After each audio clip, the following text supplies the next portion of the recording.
Alex Pereira is currently in Australia assisting Sean Strickland in preparation for his upcoming title rematch against Dricus du Plessis.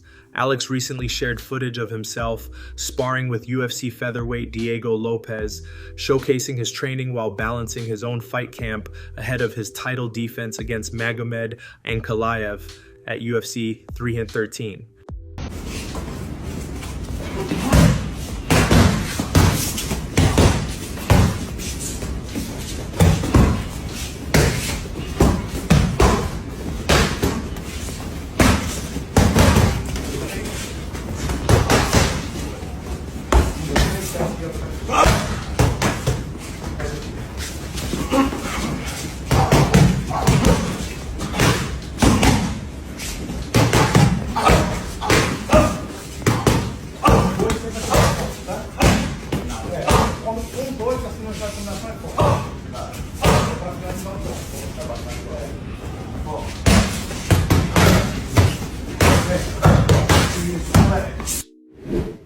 Dricus du Plessis has responded to criticism about his unorthodox fighting style, explaining that it's not just random chaos. He and his coaches specifically designed it to work against both the top strikers and the high-level wrestlers in the UFC.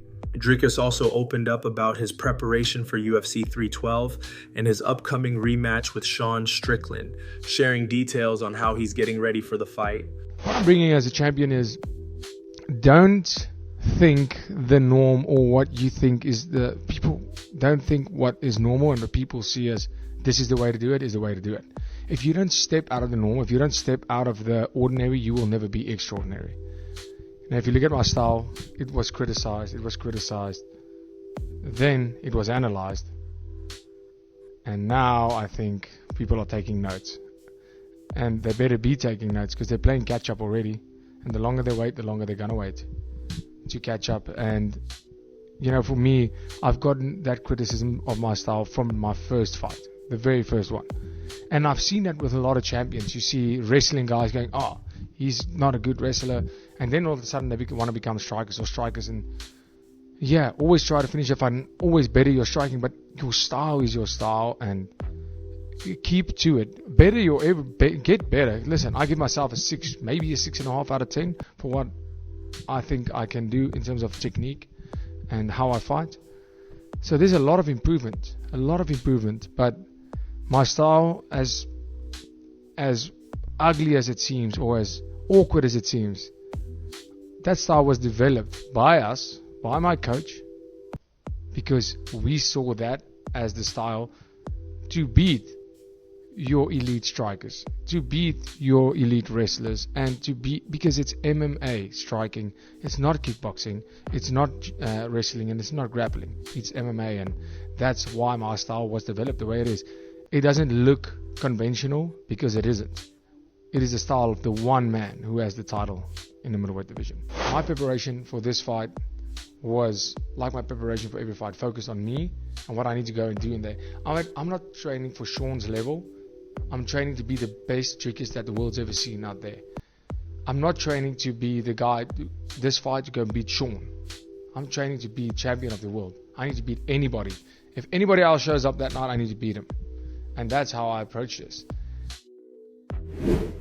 Jairzinho Rozenstruik has potentially been scrapped from the UFC after his decision loss to Sergey Pavlovich last weekend, which comes as a surprise to many fans who were keen to see more of the accomplished kickboxer. Both Dana White and Tom Aspinall were critical of the fight. Jairzinho took to X and wrote the following: "Let's talk about UFC Saudi Arabia. I came to Riyadh to win and pull off the upset. After a strong fight week, I felt dizzy on Saturday due to the paint fumes. Then just 70 seconds into the fight, I injured my left foot. The moment my switch kick landed on his elbow, I felt it instantly and knew the fight would play out differently than planned. At the end of 2018, I signed my first contract with the UFC, embarking on an incredible journey.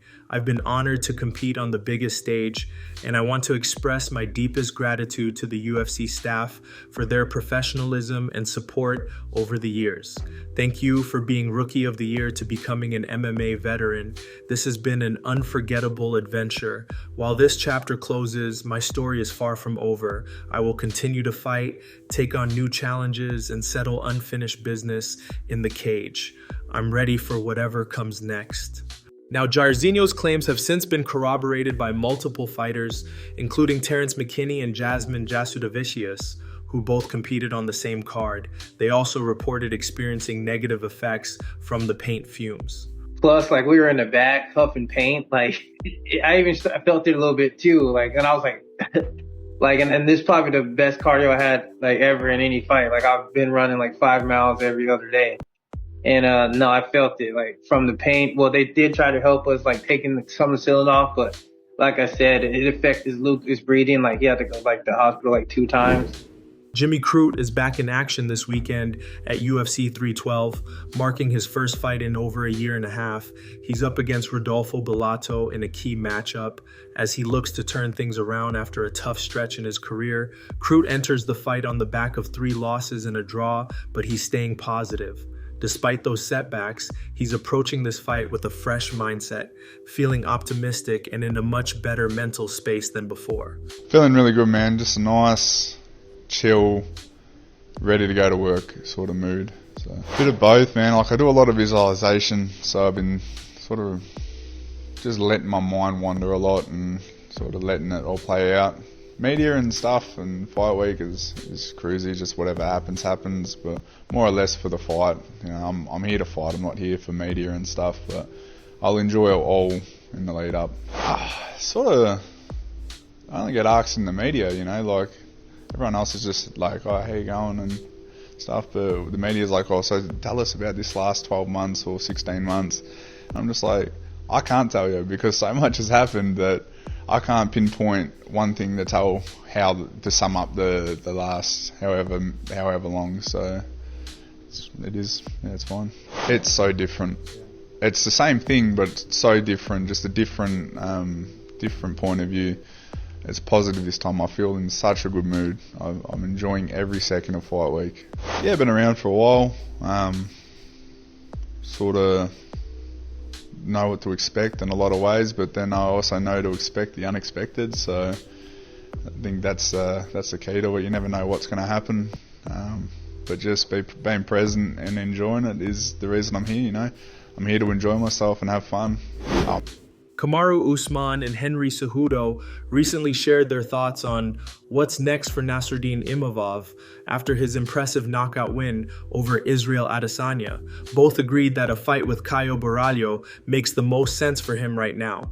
Meanwhile, Dana White has been clear that Khamzat Chimaev is the front runner for the next middleweight title shot, with the winner of Dricus du Plessis versus Sean Strickland likely to face him. Imavov might need one more big fight before he can get into the title mix. I think you give Imavov Khamzat Chimaev. I think stylistically that's not a good fight for him, but there has to be something that needs to go on at the middleweight division. I personally don't think that Strickland should have went in there and fought for the title. I don't know why the UFC did that. And particularly his fight with Paulo Boschino was the most boring fight at middleweight. Wow. It was Kamaru. It was super boring. If they're going to give the title shot to Khamzat Chimaev, probably going to have to give Imavov Borralho. Imavov and Borralho makes perfect sense. If Khamzat Chimaev doesn't want to wait, I think you have to do Chimaev versus Imavov, and winner fights the winner of Strickland versus du Plessis. But if that's not the case, you do Imavov versus Caio Borralho. He hasn't had that star breakout performance yet to where his name is thrown into that short list of who's next to fight for the title. See, I think Chimaev is next, and then I think Imavov versus Borralho gets the winner of that. Dricus du Plessis mocked Sean Strickland for crying. Du Plessis and Strickland have been pretty respectful to each other ahead of their rematch this weekend, at least compared to their previous fight buildup. However, today, Du Plessis took a jab at Sean, referencing his emotional moment on the Theo Von podcast last year. He shared an AI-generated image of Sean crying on his Instagram story, which reads, "Dr. Drecus is a specialist in dealing with traumas." Yesterday, Jon Jones teased fans with an upcoming huge announcement. In his posts, Jon made sure to play up to fan speculation that he would be revealing a heavyweight title defense against Tom Aspinall. Thanks for joining me today. This next fight for me is a personal one, but it's not just for me. It's for every American who's ever been bullied, robbed, or deceived. This is arguably the most important fight of my career. My next opponent will be the American healthcare system. The overwhelming majority of comments expressed disappointment that the announcement did not involve the anticipated Aspinall fight. Was this the announcement? "We thought you were announcing the Tom fight," one fan wrote. "So you're not fighting Aspinall? Blue-balled? If you thought this was going to be a fight announcement, congratulations, you played yourself," another fan added. "Bro bamboozled the world." This gif of the words hopes and dreams being crushed, this photo of Dana White looking unimpressed, and with the caption, "Vacate the belt." Jon and reading the room, "Not even once." An excellent marketing move by this company, but dang, this is not what any UFC fan wanted to hear. And that's going to wrap it up for the news. Thanks for watching. For daily MMA news and content, subscribe to the channel and click the bell icon to be notified when we post videos.